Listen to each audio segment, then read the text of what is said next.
আজকাল বিশ্বাস আর সম্মান দিয়ে ভালোবাসা পাওয়া যায় না। ভালোবাসা টাকা আর চেহারার পিছনে দৌড়ায়।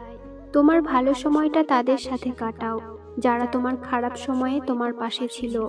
সময় খুব চালাক।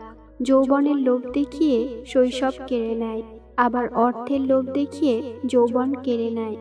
অপরিচিত থেকে পরিচিত হওয়ার গল্পটা যতটা রোমাঞ্চকর, পরিচিত থেকে অপরিচিত হওয়ার গল্পটা তার থেকে বেশি যন্ত্রণাদায়ক।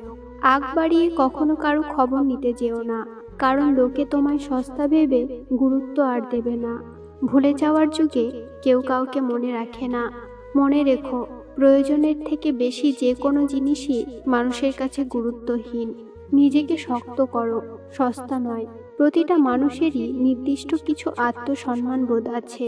কিছু দুঃখ পেলে স্বস্তি আসে, তাই বোধ হয় ভালোবাসার চেয়ে মানুষ দুঃখ পেতেই ভালোবাসে।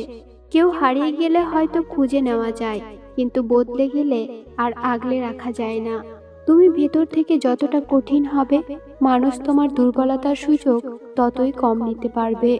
দুনিয়াতে খুব অল্প কিছু মানুষই আছে যারা আসলেই আলাদা। সারা জীবনেও তারা কারো আপন হতে পারে না। রাত জেগে কখনোই কারোর সাথে কথা বলার অভ্যাস করো না। বিশ্বাস করো, মানুষটা থাকবে না, কিন্তু তুমি চাইলেও তোমার অভ্যাস বদলাতে পারবে না। যার জন্য ব্যস্ত তুমি, সে কি রাখে তোমার খোঁজ? অন্যের বুকে মাথা রেখে সে তো দিব্যি ঘুমায় রোজ। অভিমান করতে হলে অধিকার প্রয়োজন। যেখানে অধিকারের জায়গাটা শূন্য, সেখানে অভিমান মূল্যহীন।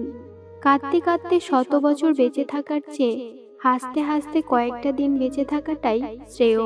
ইচ্ছে থাকলে উপায় ঠিক বেরিয়ে আসে, তবে উপায় থাকলে ইচ্ছেটাও দরকার। ছেড়ে যাওয়ার পরই বুঝেছি তার বাহানাগুলো ছিল ছেড়ে যাওয়ার জন্য। মিষ্টি মধুর কথা বলা বেশিরভাগের মানুষরা হয় বহুরূপী। জীবনে স্বার্থপর না হলে সুখী হওয়া যায় না। সুখী হওয়ার জন্য স্বার্থপর হওয়াটা জরুরি। কেউ একজন মাঝপথে তোমার হাত ছেড়ে গেছে বলে পেও না তুমি ভয়। কোটি কোটি মানুষ থেকে একজন স্বার্থপর গেলে কেউ কি সর্বহারা হয়? ভালোবাসা এমন একটি স্বপ্ন যা সত্যি করার জন্য দুজনের দরকার হয়, কিন্তু ভাঙার জন্য একজনই যথেষ্ট। পশু পাখিরাও একে অপরকে বোঝে, আর মানুষ সে তো সবসময় অন্যকে নিচু করার সুযোগ খোঁজে। একটা মেয়ে তার স্বামীকে সবকিছু দেখায়, শুধু একটা জিনিস ছাড়া, আর তা হলো তার বিধবা রূপ। একটা সময়ের পর আমাদের অনুভূতি থাকলেও সেটা দেখানোর বা বোঝানোর মতো ধৈর্য থাকে না। বয়স বাড়বার সাথে জীবনে শুধুমাত্র টাকার দরকারে খোঁজখবর নেওয়া লোকের সংখ্যাও বাড়তে থাকে। সম্পর্ক মানে ঝগড়া হবে, রাগ হবে, কিন্তু কেউ কাউকে ছেড়ে যাওয়ার কথা হবে না। মানুষের থেকে তার ছায়া বড় হলে সূর্য অস্ত যায়, আর মানুষের থেকে তার অহংকার বড় হলে মানুষ অস্ত যায়। যা শিখি বই থেকে তা কাজে লাগে সাময়িক। কাউকে ধরে কিছুই শেখায় না, ধাক্কা খেতে খেতেই শিখে নিতে হয়। হয়তো অনেক দেরিতে বুঝেছি, তবে ভালোভাবে বুঝে গেছি। পৃথিবীতে কারণ ছাড়া কেউ কারো সঙ্গে কথা পর্যন্ত বলে না।